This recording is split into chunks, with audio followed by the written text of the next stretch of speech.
those type of things. But I think what it gives people exposure. We know more about guys because of social media, whether it's Twitter, Instagram.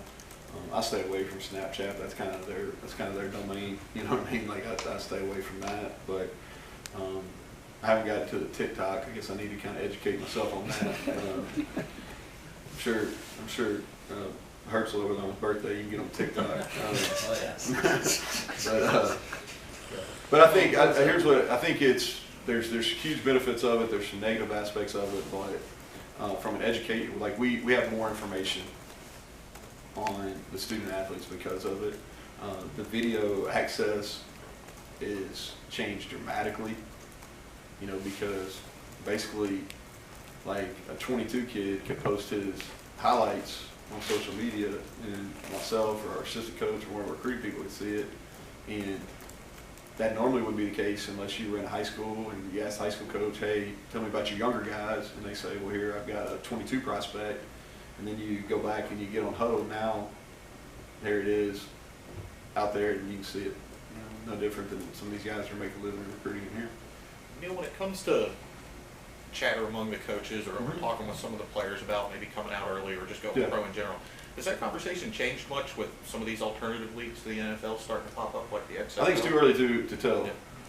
I don't think it will. I think that what it does, it gives some guys that maybe college careers ended prematurely for whatever reason, it gives them some avenues to pursue. But I don't think you'll, unless somebody's in real financial bind or something like that, maybe I could see the thought process of leaving.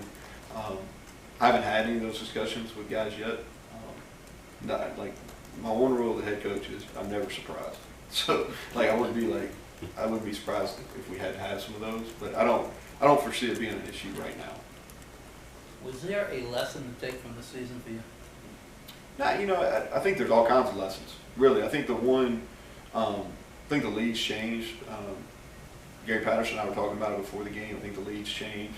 I knew that going in, but going through it, I think there's a lot of parity in the league. I think that you look at across the board, you know, the argument could be made, that we had an opportunity to win.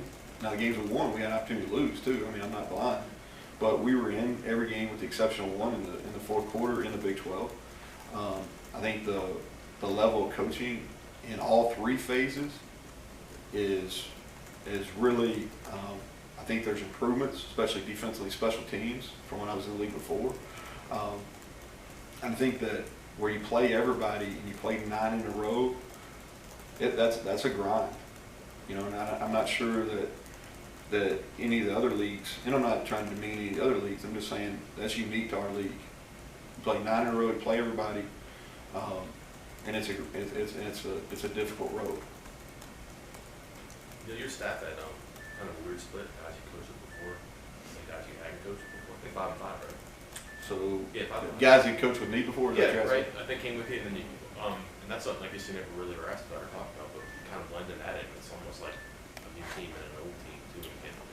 How did that manage? So I'll just kind of talk about it on both sides of the ball because I think that's kind of how it.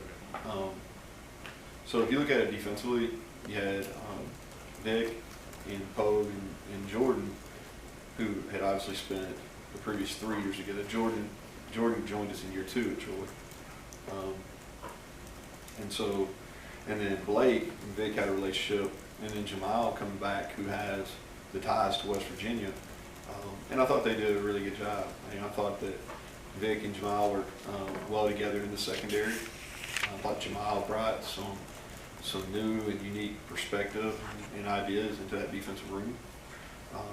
And I thought that continued to progress as we went through the year. I thought our pass coverage got better, and he was a big piece of that as we moved through the year. Offensively, Xavier and Trickett were the guys that hadn't worked with the kind of the core group. Chad and I have been together for a while. Chad had worked with Shine and with Matt at different times. He just hadn't been at Troy during the second run we had. So Trickett kind of knew what we did because he'd been in the Sun Belt. And then Xavier, from a philosophy standpoint, what he was doing at Clemson and how we kind of ran our program and what we were doing offensively, I think there was a lot of crossover. Some of the receiver techniques and things like that, because how the game's officiated, how the game's played in the Big 12 were a little different for him. I thought we did a pretty decent job of adjusting on some of our fundamentals and techniques as we went through the year. But I'm pleased. I thought the guys. It's not a selfish group.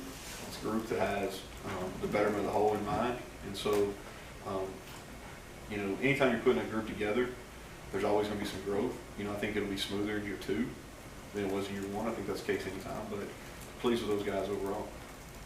A lot's going to change in the next 30 days across the country. What is the intent to keep this group together? Yeah, that's the intent. You never know. It's like but that's the intent. You know, I think that's the intent. You know, there's how many open jobs now, and you know, there's going to be movement over the next 2 months. But that's the intent. I tell our staff is I'm for them personally, but my greater responsibilities to the university and to our football program. And so my hope here is it's a working environment they want to be part of. They see where we're going, and they appreciate how we're going about getting there, and we're giving them an opportunity to grow in the profession. And that's what I want to make sure is that we're continuing to develop them as coaches to whatever their end goal is, whether it's coordinator, head coach, whatever it is. And that's everybody within the whole organization. We're developing. I think that's part of the job of the head coach. Okay, thanks, Coach. Okay, thank you all. See you on the 18th.